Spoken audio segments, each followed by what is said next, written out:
Irish summer. We're nearly finished, but it's Irish summer. I know you can't tell by the weather. For people who are not from Ireland, it's not a dead giveaway. There are certain ways you know it is summer in Ireland, though. Generally an increase in men walking around in tank tops that they have no right to be walking around in. The other way you know, particularly in my town, the way you know that you're in Ireland for the summer is that there's an increase in researchers come to the town. And they're researching the viability of flat surfaces as public seating areas. To give them their full title, we call them Spanish students.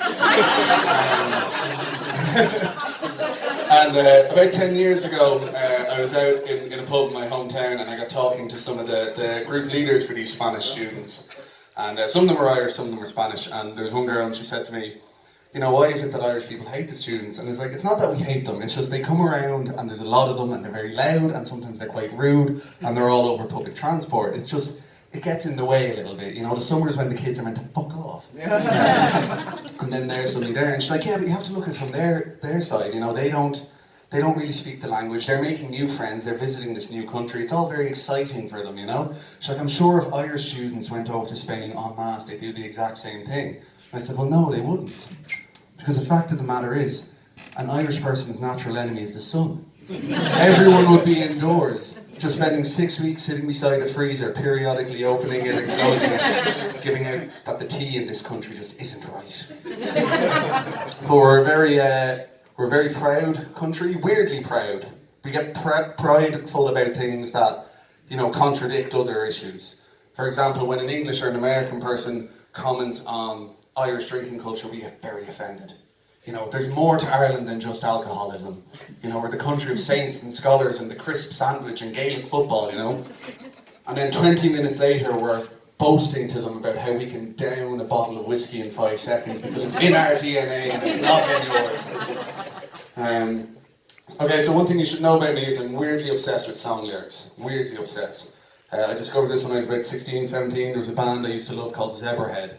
They had a song lyric that went along the lines of, I got a girlfriend, only she don't know it yet. And it got me thinking, is this a guy who's madly in love with a girl and wants to make her fall in love with him and will do anything to prove it to her? Or is this a guy that's madly in love with a girl and wants to show her the shrine he's built to her in his basement when he kidnaps her?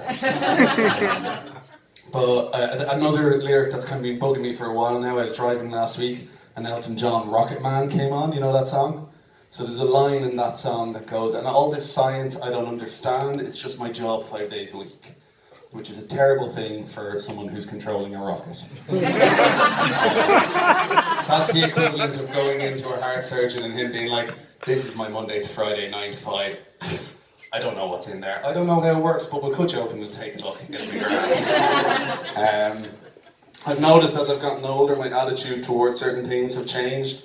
It's not just me as well, my parents, my attitude towards them now. Their attitude towards certain things have changed. When I was a teenager, it was, you know, Bebo and MySpace were just coming out. Social media was just starting. They were very concerned about social media. They were worried about, you know, the impact it would have on my life and my sister's life and who we were talking to online. And you can understand it now. On reflection, you can understand it. But now they're very much engaged in social media. There's a website, a social media website they use very regularly called RIP.ie. I don't know if you know it. My mum will ring me up and she'll be like, oh my god, Rian, Margaret joined RIP.ie. I'm like, first of all, Mum, you're very happy about Margaret dying, and I don't know why you're surprised, she's 95. But I have noticed as my parents have gotten older, their qualifying age for dying very young has also gotten higher. Like when I was younger, it was someone in their 30s or 40s, be like, oh, so young. So young. And then when they got a little bit older, it's people in their 40s and 50s, so young, so young. Now it's like, 98 years old, gone far too soon. But the thing that I've noticed that my outlook has changed on is Harry Potter. Any Harry Potter fans here? Yeah, great book series, great film series. You know, when I was a kid, I really wanted to be in Harry Potter. The story, not the boy. But I reread it recently, and I've realised that I kind of agree more with Lucius Malfoy and the school governors about certain things. like about the oversight in the school in general, and like we learn pretty early on. We learn like in chapter 1, book 1, that Dumbledore does not give a shit, because he leaves Harry on the doorstep with just a blanket, and you're probably wondering, well, like it's not that bad. Well, it was October 31st, and I had a bit of time today. I looked up the historical Met Office data from Surrey, October 31st, 1981. Average temperatures around midnight, 1 o'clock were 3 degrees, and there was higher rainfall than average for that month. So the boy who lived, surprisingly enough, was not the kid who survived Voldemort, he was the kid who survived childhood pneumonia. But anyone go see Stevie Wonder recently? No, I really wanted to go see him. I went online to get tickets. The cheapest ticket was €100, which I thought was crazy. He must be making serious profits on that tour, but you know, he's not going to see a cent of it. I did recently come into some money. I came into some money. When I handed it to the cashier, she was pretty disgusted with me. Okay, I'll leave you on this. I kind of go down website rabbit holes very quickly. So I saw a statistic on a website that said 72% of Irish people say that they're fluent in a foreign language, which I thought was mad, because obviously it's 100% of Irish people.